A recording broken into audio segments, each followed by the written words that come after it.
We did find Dr. Matt Chalmers visiting with us here this morning, talking about our eating. And we've had our spots here on this morning for the bariatric surgery seminar that is coming up next month, and the Journey to Lean Lifelong Exercise and Nutrition course that IRMC is putting on. And those are wonderful programs for folks that are really serious about getting themselves fitter. But one of the things that we have to avoid is maybe guilting ourselves into doing things, because that's probably not the best approach. Let's talk with Matt about that. He is a healthy living expert, and he visits with us today. Presented by Marcus & Mack, voted best law firm and best personal injury lawyer 3 years in a row in the Best of Indiana County contest. Visit him online at marcusandmack.com. Matt, it really is. It's something we have to stay positive about, right? We can't just beat ourselves up over what we just did over the weekend. Absolutely. One of the worst things that you can do is just sit and kind of wallow in your misery. That leads to self-deprecation and nihilism, that type of thing. So if we can formulate a plan to get better, then that's usually the best path out. Don't just sit around and feel shame and guilt for something that you've done. Because that's a pattern. It becomes a pattern, right? Absolutely. The more that we sit around and we worry about things that have happened without causing any action to change them, the worse and worse we end up feeling over time, and it builds upon itself.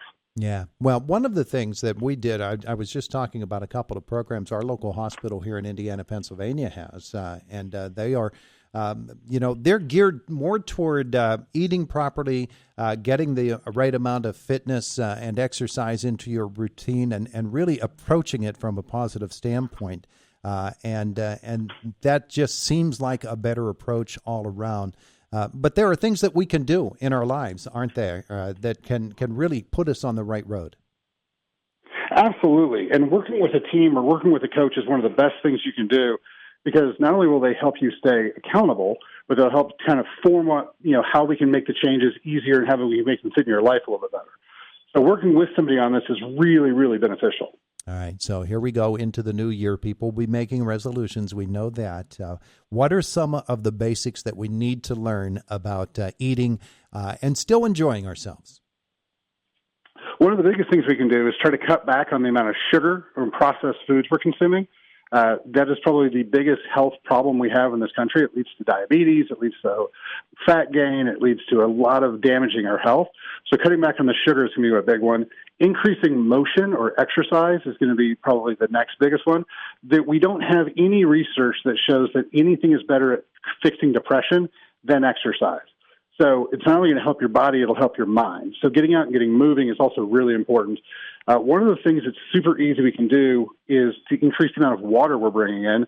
Our body uses water for a lot of things. It cools us off. It helps us detoxify. So getting in more water is going to be also one of the really big things we can help with. Yeah, and one of the things that you advocate, I know as well, is swapping out ingredients. And maybe the less healthy ones, they go away, and there's a nice alternative that is going to be more healthy. Yeah, lots of times, you don't have to get rid of the foods you love. If you want pizza and cookies and cakes and ice creams, you can have those things, and they can be a lot healthier if you'll take out the sugars, if you'll change the ingredients that create, the processed ingredients or the things that create insulin responses. Changing those, you can still have all your good stuff, and it will be a lot better for you. So if you can swap those ingredients, it really helps. I like the one suggestion you make, that avocado is a healthier oil to cook with than seed oils. I'd never heard anything like that before. Absolutely. So the seed oils are usually fake. They're hydrogenated. They're not from nature. And so even the seed oils or like the canola oil, things like that we call vegetable oils, are not great because of their high omega-6 count. So if we can swap those out for, lard, for avocado oil, for olive oil, those are much better oils to use and to cook with. We actually started this segment talking about, guilting yourself and beating yourself up over your eating habits over the holidays. And certainly that's not the best approach, but you touched on it a second ago. The mental aspect of the way that you're approaching your health and fitness is a real key, is it not? It's 100%. Everything starts with mental function. Like people go, well, I got to go to the gym. You don't get to the gym without changing your mental state first. You don't change your diet without changing your mental state first.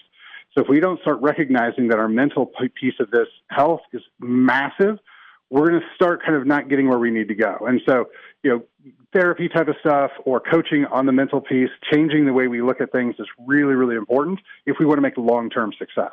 And we didn't get the way that we happen to be if we're a little bit overweight. We didn't get there in a minute. We're not going to change it in a minute either. That's correct. So that's really where you want to work with a coach or somebody who can help you with accountability so that you can maintain the consistency required to actually make these health changes stick. When we make New Year's resolutions, and a part of that for everybody, it seems, is, I'm going to change the diet and I'm going to exercise, and we tend to start too fast. We know that, and try to be Olympic athletes the first time out, and that just doesn't work. But the mental aspect of beginning an exercise routine, it can be really, really hard on us right at the start, and until we turn it into a habit. Help me understand what we can do mentally in order to keep that routine, that exercise routine going, and not just make it a flash in the pan type of New Year's resolution. It's the end of the week and, well, I'm done with my New Year's resolution.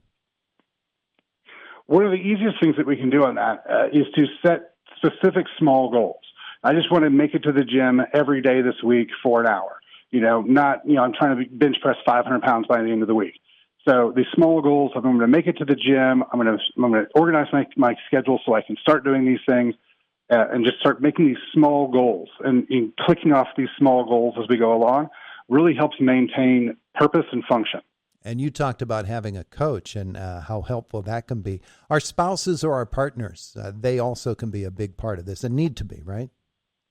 Yeah, the biggest thing is that having your partner or wife or husband push you on this is both beneficial and it's kind of a detriment.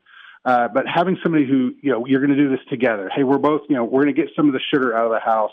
We're going to prop each other up and say good things to each other about what we've done is super beneficial, because on the other side of that, we see this all the time where we have one person in the relationship who is not going to change their diet or that type of thing, and it can be highly detrimental to the person trying to get better. And we can't turn our foods into anything evil. Cookies, cakes, those sorts of things. They're not bad. It's just the way that we use them, the way that we indulge in them. Absolutely. When we start making things evil, we start kind of setting ourselves apart, and we don't want to necessarily do that, because if you have a big issue with cakes and cookies because you're building a phobia of them because of what it's going to do to you, it's going to kind of set you apart from everybody else. Plus, if we cut out all the things we enjoy, why are we trying to live longer? We got to figure out a way to help us make them work in our lives so we can enjoy them longer. That's a great point. The reason I eat those things that I really like to eat is because I really like to eat them. So you're absolutely right. And they create joy. So figure out a way to consume them so you can still be happy, have the things you like, and still get the health you want. We can change a lot of these foods around to make them healthy for you. He is Dr. Matt Chalmers. It's spelled Chalmers. Matt, where do we learn more with you?